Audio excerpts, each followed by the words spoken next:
The Transformation Motivation is a weekly podcast featuring people that have made extraordinary transformations within their health and fitness journey, and maybe even their life. The podcast is an opportunity for real-life transformation stories to discuss their story for others to relate to. Too many times, there are people with these social media transformation stories that have doctored up photos, so we want to highlight real people with real stories people can relate to. We'll get insider strategies, tips, step-by-step of how they did it, and challenges they faced along the way. Now, get ready for the Transformation Motivation Podcast. So today we have Miss Ashley McPherson. Hi. All right, Ashley, how did you choose the name? McPherson? Actually, when I started my account, I really had no idea that anyone would ever be interested in anything that I'm posting. And it was Ashley McFatty because I felt like McDonald's was what was causing all of my problems. I was just eating way too much of it. So I don't know. Anyway, about a month into it, when I actually started feeling my strength and starting feeling myself again, I'm like, you know what? I'm not putting my name as McFatty. I'm gonna be McPherson, and I'm gonna grow into that name. You claim it. That's right. Yeah. You put good things out there. I am fit. That's I'm getting there. It's gonna happen. So Awesome. So I like to just kind of dig right into your journey. When did it all start? What's your very first memory of your journey, and how did it all unfold? So let's talk about that. So my current journey, what I'm doing now, this success that I've got, because again, I said that I've been on my first diet since I was 8.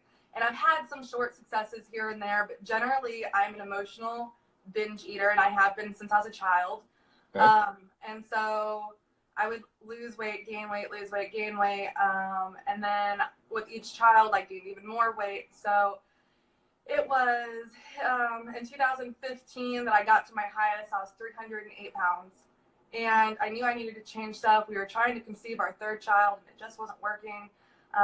I started doing a vegan whole food diet, and that seemed to work really well until I got pregnant, and then I just couldn't seem my meat cravings were crazy, right?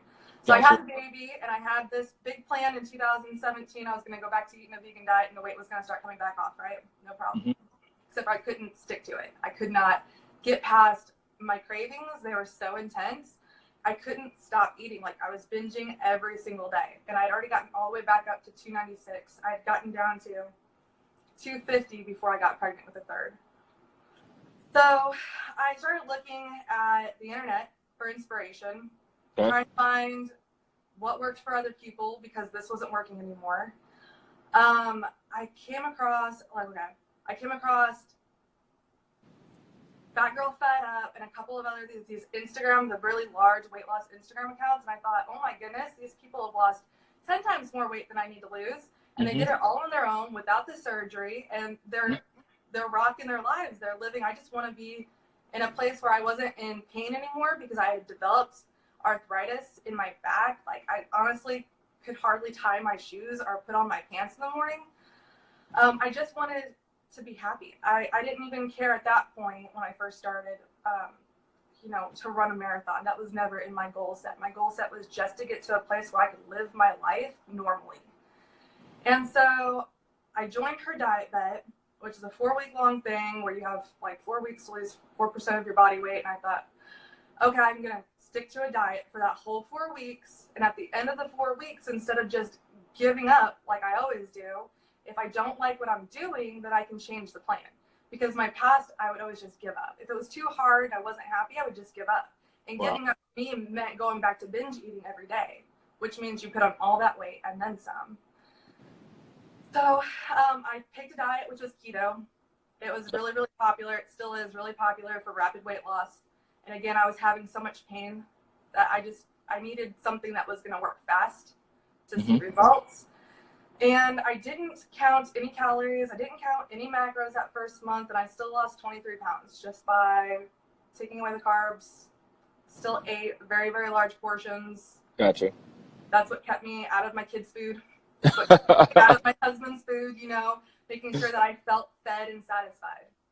All right, so maybe you can give us a formula to keep us out of the kids' goldfish. That was my deal. Yeah, making sure you're full, content, and satisfied with your other selections. Okay, cool.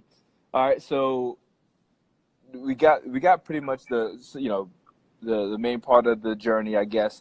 Let's take a step back and maybe give everyone like what was that did you have one defining moment? Did you have like a defining moment that was like, all right, this is it? Or Yeah. was it like a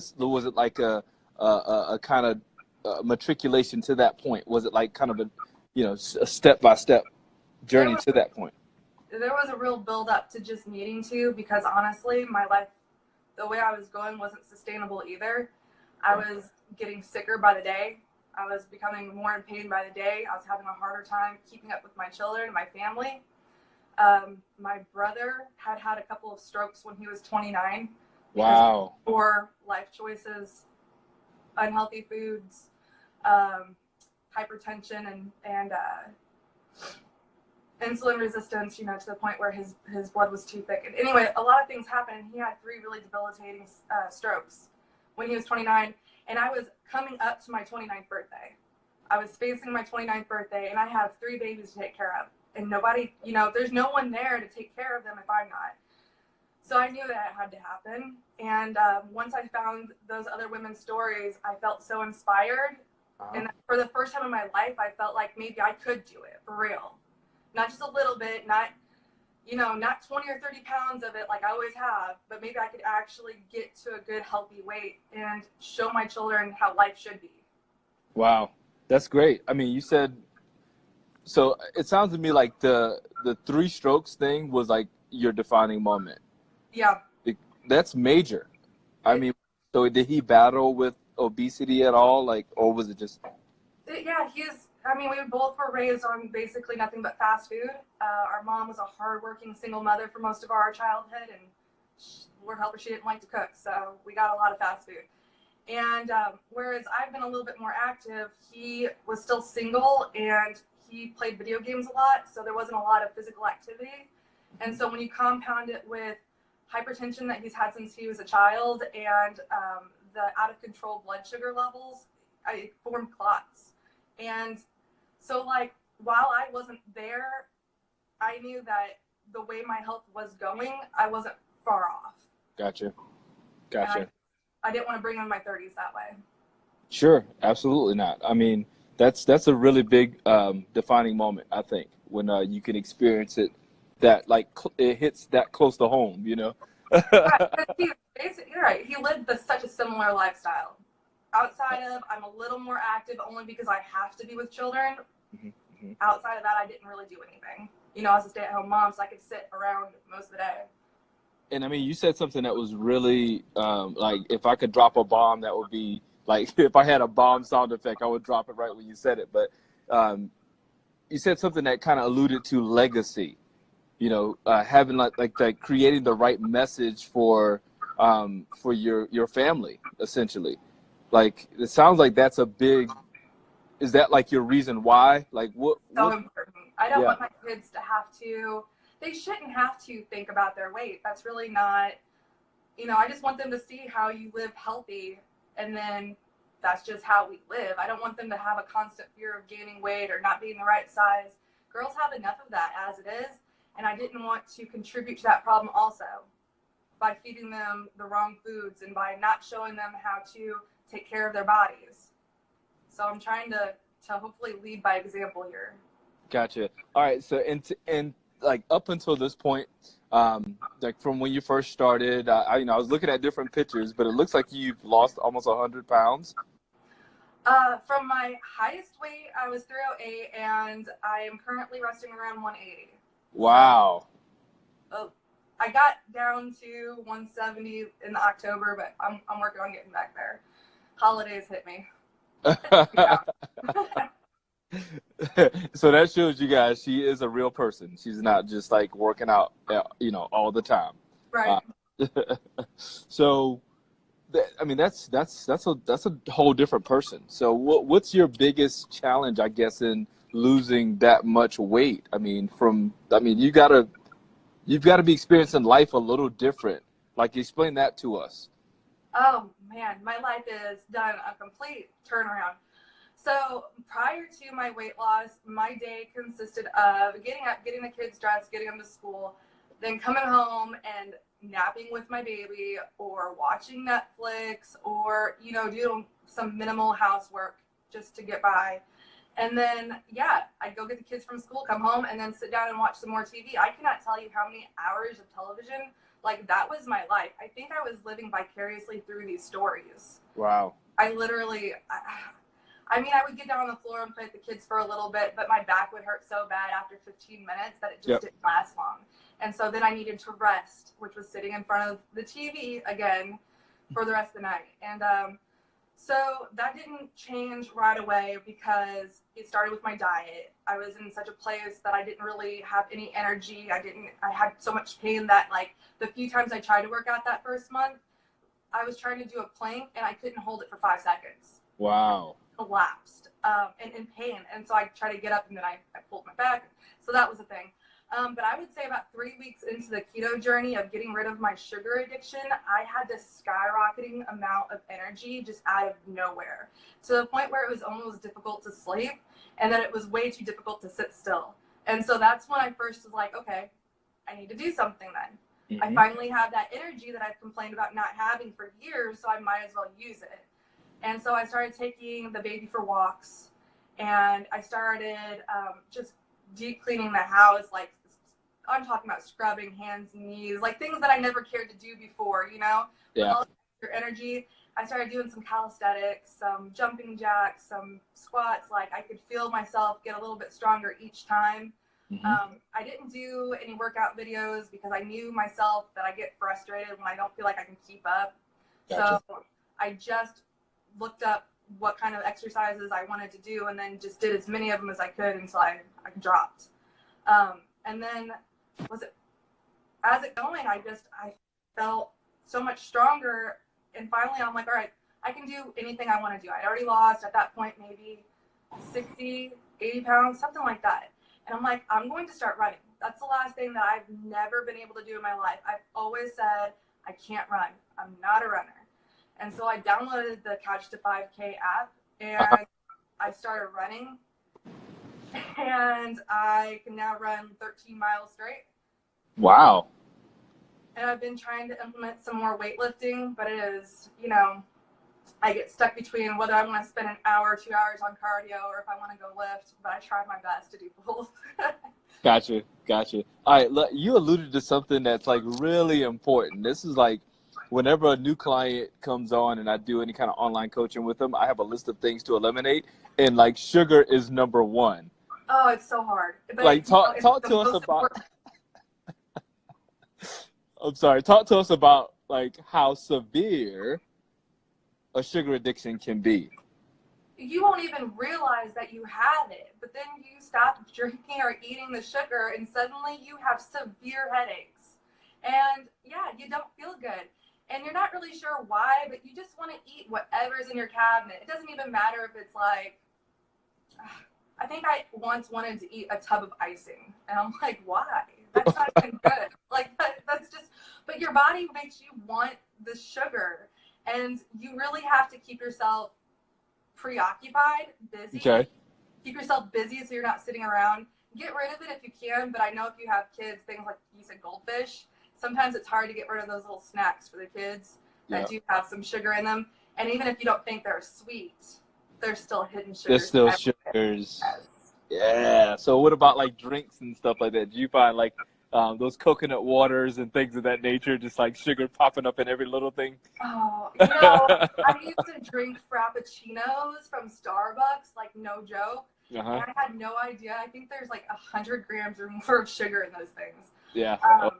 So I tried drinking black coffee and it made me want to vomit. And I'm like, I can't. But it's so funny though, because after 2 months of keto, I decided to drink it again because I just wanted a boost of energy one day. And it tasted like dark chocolate. It was delicious. Wow. My taste buds have changed so much. Once you get rid of it, you can start to really appreciate the natural flavors of other things. That is so true. So true. That's like another bomb. We're gonna drop another bomb right there. Once you get rid of it and you get through the withdrawals and the whole mental game you play with yourself, I've helped a couple clients get over that, and we have to substitute different things, like go outside for a walk, go chew some gum, drink some water, like occupy your mind with something else those times that you have cravings, because some people have them so severe that they can't even sleep at night. So that's crazy. Another thing that you alluded to, which was you just kind of got started with something. Talk to us about that, doing what you can with what you got instead of making the excuse, oh, I don't have access to a gym, I don't have this, I don't have that. Like, it sounds like you just started with what you had available. Yeah, honestly, you can start with your body. It takes nothing else. You don't have to go and buy any special products. Like, it literally is just some basic food and your body movements. And as long as you move the body more and you make those better food choices, like, things are going to change. And then once you start going, it's so much easier to find that motivation to do better, go harder, go stronger, go longer. But when you start, though, that if you just jump with both feet right in and you're trying to completely change your diet and restrict your calories and do this 6-7 day, 2 hours in the gym, yeah, you're going to go crazy. After like a week or two, you're going to be so exhausted and your life has completely changed too. And it's not going to be the same. Instead of like easing into it, it's just, usually it's too much for people. And I know that because it was too much for me. And then you get to this point where you just want to quit, right? Yeah. And so when you're coming from a super unhealthy lifestyle and you completely change it to the point where it's hard to keep up with, you quit and you go back to that lifestyle, and then you feel like it just didn't work. Gotcha. You tried it and it didn't work. But if you could just ease off and maybe like start a little smaller, it's easier to build up to that point.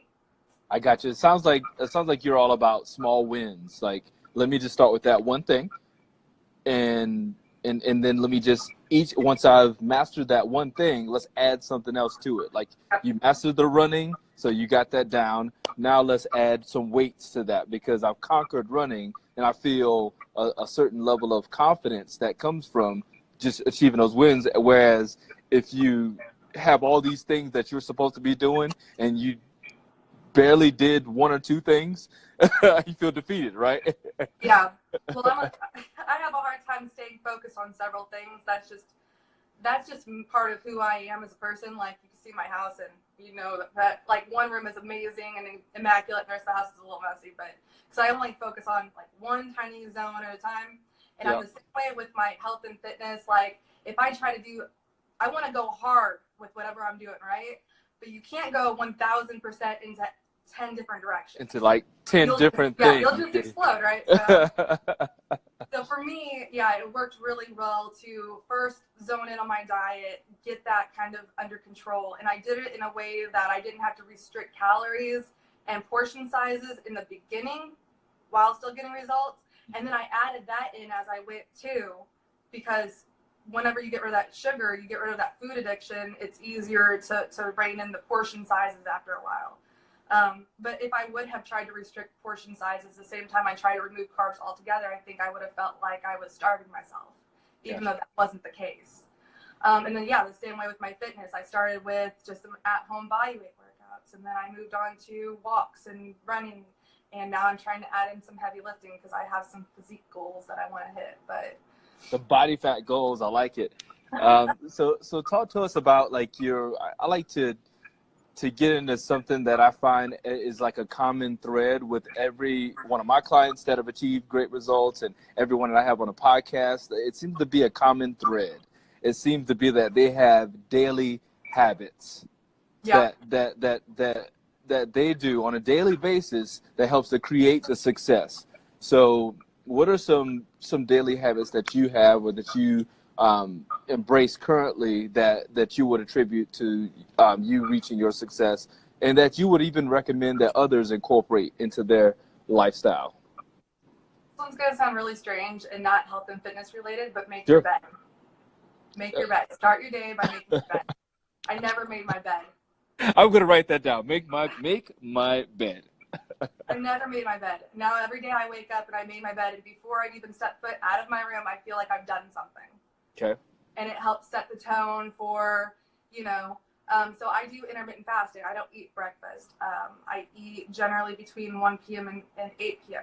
So I go get the kids ready for school. I take them to school. And then before I ever come home, I take my toddler with me to the gym. And I drop her off at the child watch at the gym, and I go and do my workout first thing in the morning. Because I know if I come home after dropping my kids off from school, that the toddler's going to want to be lazy, and I'm going to want to be lazy with her. So I like to go ahead and get my workout first thing. And then, we have just some normal maintenance. We do, you know, the bath time routine, all that stuff. I'm such a mom. Like, that's my life. And I eat right before I go and get the kids, and I like to keep that one low carb, even though I'm no longer keto. I still like to keep my first meal of the day low carb because I think it sets me up for not having severe cravings in the evening. Gotcha. So yeah, I like to keep my bedtime routine pretty consistent. I think that it helps me to make sure that I get the 8 hours of sleep every night, that I wake up more refreshed, more energized, less hungry. It's great.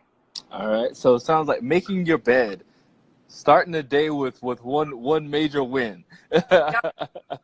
That's really my number one recommendation there. It's life-changing.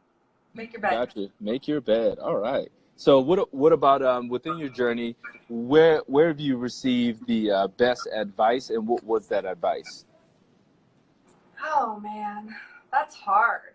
The best advice. The best. Trying to think here. Fat Girl Fed Up always says start with small changes, and I think for me that was the best advice. Gotcha. It sounds like it goes back to the whole idea of, instead of spreading yourself out over 10 different things, start with like those small wins, and then once you achieve that one thing at a time, then of course you build upon that. So that's awesome.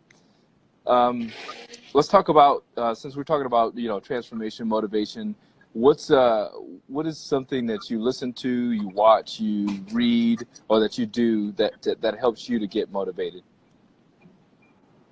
My Instagram. I have so many people on my Instagram. I can't even list all of their names. There are some really amazing, inspiring people in the community, and they share their lives with you every single day. And all I have to do is scroll through my feed, because this account is purely for health and fitness. Sure. Like, that's all it's full of. I don't get anything else. I just scroll down and I see so-and-so hitting their workout today. So-and-so has lost another 2 pounds. This person's added an extra 40 pounds to their deadlift. You know, like, it's so inspiring and motivating to watch other people out there fighting the same fight as you and killing it. Like, it's just awesome. So I think it's one of those things where whatever you focus on, whatever you surround yourself with, and it seems like you've created a community even within your Instagram here of people that are just on the same mission, on the same journey. So you were all, and even people that are ahead of you, people that you aspire to be like. Always, That's kind of like, you know, that's kind of like expanding. I tell a lot of my guys about expanding your network of, okay, you know, you hang out with the friends that aren't eating well, but you make different choices, but you also find the friends in the gym that are kind of working toward the same goals as you want to achieve. With like-minded. Yeah, like-minded individuals. So awesome. All right. I think that's pretty much all I had for you today. I think the biggest takeaways from today is of course, narrow your focus from like a million things down to, like, you know, get those small wins. And once you get those small wins, of course, you build that confidence within yourself to continue striving forward. So that's super awesome. All right, Ashley, I want to thank you for coming on today and of course, sharing your beautiful smile and your wonderful story. If someone has questions for you or want to get in contact with you about your journey, what you're doing, and maybe even they want to ask some specific questions, where would they reach you at? Where would they be able to contact you? My email address or my Instagram. Okay. So Ashley McPherson. Ashley McFitterson. And what about via email, you said? Batgirl.2.fitchick@gmail.com. I had big goals, and I still do. That's it. That's it. All right. So I want to thank you guys for tuning in, for checking it out, for another episode.